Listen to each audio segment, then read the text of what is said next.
Hello everyone, welcome to this session. दोस्तों, SBI PO mains 2025 exam last Sunday यानी 13 सितंबर को conduct किया गया। तो इस वीडियो में हम ये जानेंगे कि इस पेपर से क्या 5 लर्निंग्स हैं जो उन बच्चों को ध्यान में रखनी है जो आगे आने वाले एग्जाम्स के लिए प्रिपेयर कर रहे हैं। अब वो एसबीआई पीओ के लिए प्रिपेयर कर रहे हैं तो ये वीडियो मस्ट है, लेकिन बाकी लोग भी थोड़ा ध्यान रखें। जैसे आईबीपीएस पीओ का मेंस होना है अभी, कि मेंस में किस किस तरह की चीजें आ रही हैं, कैसा पेपर आईबीपीएस ने बनाया था। तो वीडियो एंड तक देखना, ये सारी चीजें समझ में आएंगी। और अगर आप एक सीरियस एस्पिरेंट हैं तो ये वीडियो आपके लिए बहुत जरूरी है। ठीक है, 5 लर्निंग जो एसबीआई पीओ मेंस की हैं उनके बारे में बात करेंगे। ठीक है, चलो। लेकिन उससे पहले एक छोटा सा सजेशन आपको देना चाहूंगा। जब भी हम किसी भी एग्जाम की तैयारी करते हैं ना, अगर हम एक काम कर लें, वो है प्रीवियस ईयर पेपर का एनालिसिस, तो हमारी प्रिपरेशन आधी आधी आसान हो जाती है। क्योंकि इससे हमें ये पता चल जाता है यार प्री में क्या इंपॉर्टेंट है, मेंस में क्या इंपॉर्टेंट है, पास्ट ईयर का क्या ट्रेंड रहा है, कैसे लेवल इंक्रीज हो रहा है, और प्रॉपर एनालिसिस कर लेते हैं कि एग्जैक्टली किसी टॉपिक में क्या पढ़ना है। और इससे आपकी समझ बढ़ेगी, तैयारी आसान होगी। ये काम जरूर कर लेना, चाहे वो कोई भी बैंकिंग एग्जाम है, SBI PO, IBPS PO, RRB PO या इनके क्लरिकल एग्जाम है, सबके पीवाईक्यू फ्री ऑफ कॉस्ट आपको मिल रहे हैं। इसी वीडियो के डिस्क्रिप्शन में लिंक है, जाकर के डाउनलोड कर लेना। ठीक है, चलो शुरू करें। तो 5 लर्निंग, 5 सब्जेक्ट थे अलग अलग। आपका क्वांट था जिसमें डाटा एनालिसिस एंड आप इंटरप्रिटेशन बोलते हो, दूसरा रीजनिंग, तीसरा इंग्लिश, चौथा करंट अफेयर, और फिर पांचवा आपका डिस्क्रिप्टिव इंग्लिश। सबके बारे में बात करेंगे। ठीक है, चलो। तो सबसे पहले जीए की बात करें, करंट अफेयर की बात करें। तो दोस्तों, बहुत सारे क्वेश्चन आरबीआई के सर्कुलर पे पूछे गए थे। जब आप आईबीपीएस पीओ की नोटिफिकेशन देखते हो ना, वहां तो मेंशन होता है कि सर्कुलर से क्वेश्चन पूछूंगा। यहां मेंशन नहीं था, इसके बावजूद भी पूछे गए। तो आरबीआई के सर्कुलर्स, नोटिफिकेशंस ये और रिपोर्ट ये बड़े ध्यान से पढ़ा करो, यहां से क्वेश्चन है। दूसरा, मोस्टली क्वेश्चन जो है वो पिछले 5 महीने की करंट अफेयर से है। ठीक है, मोस्टली क्वेश्चन तो लास्ट 5 या 6 मंथ मोस्ट इंपोर्टेंट आपके लिए, उनको जरूर कवर करनी है जब भी आपका एग्जाम हो, उससे पहले के। उसके बाद यहाँ पे मेजर इनिशिएटिव बहुत सारे हाईलाइट किए गए थे, जो भी मेजरली। अब देखो, थोड़ा सरकार का होता है जो अलग टाइप की चीजें, वो मतलब हर कोई चाहता है कि इस तरह की चीजें पूछी जाए जो पहली बार हो रही हो, जो किसी को ना पता हो, बट यहाँ पूछी गई है। ठीक है, मैं दोहरा दूं, ऐसी कौन सी चीजें हैं। जैसे एक क्वेश्चन पूछा गया था कि फास्टैग की जो एनुअल प्लान की लिमिट है वो कितनी है, तो 3000 है। ठीक है, ये क्वेश्चन एग्जाम में था। दूसरा पूछा गया कि जो लार्जेस्ट एनिमल ओवरपास कॉरिडोर है वो किस हाईवे पे है, तो वो दिल्ली से मुंबई वाले हाईवे पे है। ये क्वेश्चन पूछा गया।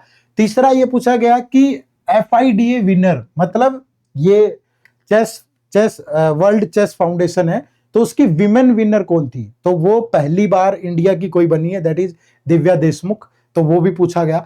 फिर एक पूछा गया कि एक नया खुला है नेशनल टर्मरिक बोर्ड का हेडक्वार्टर, ये भी पहली बार न्यूज में आया, तो ये भी पूछा गया। ये निजामाबाद में, तेलंगाना के अंदर। तो इस टाइप की चीजें पूछी गई, और भी बहुत लंबी हो सकती है, हमने प्रॉपर एनालिसिस किया था, वहां बताया भी था कैसी चीजें। तो जीए को कंक्लूड करूं तो आरबीआई की नोटिफिकेशन, रिपोर्ट, सर्कुलर और मोस्टली क्वेश्चन पिछले 5 से 6 महीने के करंट अफेयर पे, और जो चीज पहली बार हो रही है मेजरली उनको पूछा गया था। ये जीए की कहानी है। ठीक है, उसके बाद अगर सेकंड नंबर पे बात करें रीजनिंग की, तो रीजनिंग आसान था थोड़ा सा। आसान तो क्या ही होगा, मेंस पेपर है एसबीआई का, लेकिन as comparison to other subject आसान था थोड़ा, अप टू द मार्क था। कोई भी चीज ऐसी नहीं थी जो बाहर से हो, डुएबल है। वही चीजें पूछी गई जो ट्रेंडिंग में है। ठीक है, कोई भी नए टाइप की चीज इंट्रोड्यूस नहीं हुई। अगर मशीन इनपुट आउटपुट के 2 क्वेश्चन पूछे गए तो एक बॉक्स वाला और एक नॉर्मल पूछा गया, और बाकी जितने भी सिटिंग अरेंजमेंट या पजल्स पूछे गए तो जो नॉर्मली फ्लो में है, आजकल ट्रेंड में, वही पूछे गए। कोई नई तरह की ऐसी चीज इंट्रोड्यूस नहीं हुई। लेंदी तो है, मुश्किल तो है पेपर, लेंदी तो है, लेकिन कोई नई टाइप की ऐसी चीज यहां नहीं देखी गई थी रीजनिंग में। ठीक है भाई, चलो। तो जैसे पढ़ रहे हो उसी को पढ़ते रहें, बट लेवल अपना बढ़ा लें, बस ये ध्यान रखिए। माफी चाहूंगा। नेक्स्ट, उसके बाद बात करें इंग्लिश। ठीक है, इंग्लिश में भी बहुत ज्यादा चेंजेस नहीं है, सिमिलर पैटर्न है जो पास्ट ईयर का रहा है। कोई भी टाइप का नया चेंज नहीं है। पिछले सालों के पेपर देख लो, इसी वीडियो के डिस्क्रिप्शन में। बहुत थोड़े दिन बाद हमारा 2025 का पेपर भी बन रहा है, वो भी हम डाल देंगे। ठीक है, प्रॉपर वैसे ही मिलेगा आपको जैसा आता है। चैनल सब्सक्राइब कर लेना। ये पेपर, ये कैसी चीजें होती हैं, बैंकिंग एग्जाम को कैसे प्रिपेयर करना है, और फ्री कंटेंट आपको इस चैनल पे मिलता रहता है। ठीक है, तो इंग्लिश में बहुत ज्यादा चेंजेस नहीं है। उसके बाद डिस्क्रिप्टिव इंग्लिश की बात करूं तो डिस्क्रिप्टिव इंग्लिश में 3 क्वेश्चन, नया पैटर्न थोड़ा चेंज हुआ था। एक आपको सबसे पहला ईमेल के लिए ऑप्शन दिया गया था, ईमेल आपको लिखनी थी, ईमेल राइटिंग। इसमें ऑप्शन ये था कि 2 ऑप्शन थे आपके पास, या तो आप बॉस को लिख सकते हो या आप नेबर को लिख सकते हो, आपकी मर्जी है। बॉस को जो लिखना था वो बॉस को एक सजेशन देना था कि डिजिटल सजेशन बॉक्स होना चाहिए ऑफिस में, तो वो एक बॉस को ईमेल लिखनी थी, और दूसरा नेबर को अनहाइजीन के ऊपर लिखना था कि बहुत सारी गंदगी है, इसे सुधार ले, ठीक कर ले, ये नेबर को। दोनों में से एक आपको लिखनी थी ईमेल राइटिंग, दूसरा एक आपकी रिपोर्ट थी, और तीसरा आपको प्रेसी और सिचुएशन एनालिसिस में से चूज करना था कोई, या तो प्रेसी या सिचुएशन एनालिसिस। ठीक है, इसका भी पूरा जो हमने एनालिसिस किया था वहां बताए हैं सारे टॉपिक कैसे थे क्या थे, तो ये ध्यान रखिएगा। तो यहाँ मतलब लर्निंग क्या है कि इन्हीं चीजों को ऐसे ही प्रिपेयर करना है।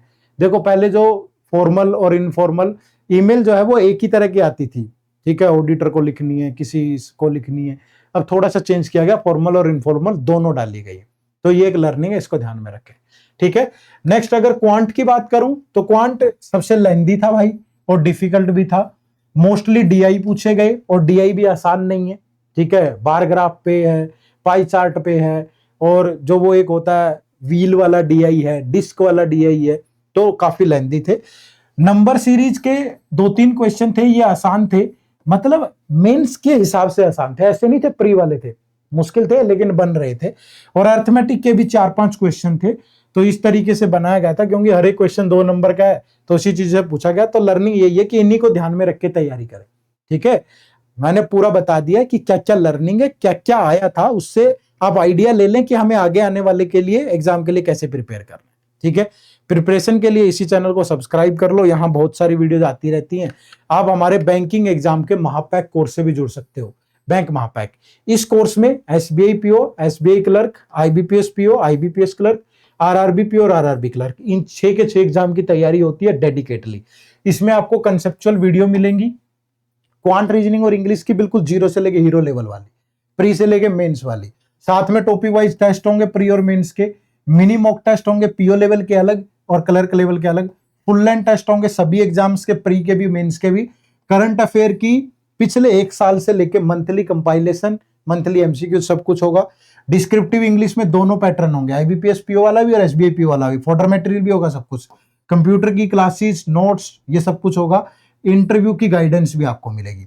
तो बहुत बेहतरीन कोर्स है। इस कोर्स में जुड़ने के लिए इसी वीडियो के डिस्क्रिप्शन में लिंक है, या फिर आप हमारी वेबसाइट विजिट कर लें edutap.in, या प्ले स्टोर पे जाके हमारी ऐप डाउनलोड कर लें एडुटैप लर्निंग सॉल्यूशन। सबसे आसान तरीका है, इसी वीडियो के डिस्क्रिप्शन में लिंक है। और एक बहुत ही अच्छा ऑफर भी आपको मिल रहा है इन कोर्सेज पे, तो जाकर के जरूर ज्वाइन करिएगा। ठीक है, उम्मीद करूंगा इस वीडियो से सीख लेकर के आगे आने वाले एग्जाम्स को इसी जो चीजें बताई हैं इन्हीं चीजों को ध्यान में रख के प्रिपेयर करेंगे तो निश्चित रूप से सफलता भी मिलेगी। चैनल को सब्सक्राइब जरूर कर लीजिएगा। आप सबका बहुत बहुत शुक्रिया। Thank you very much. जय हिंद, जय भारत।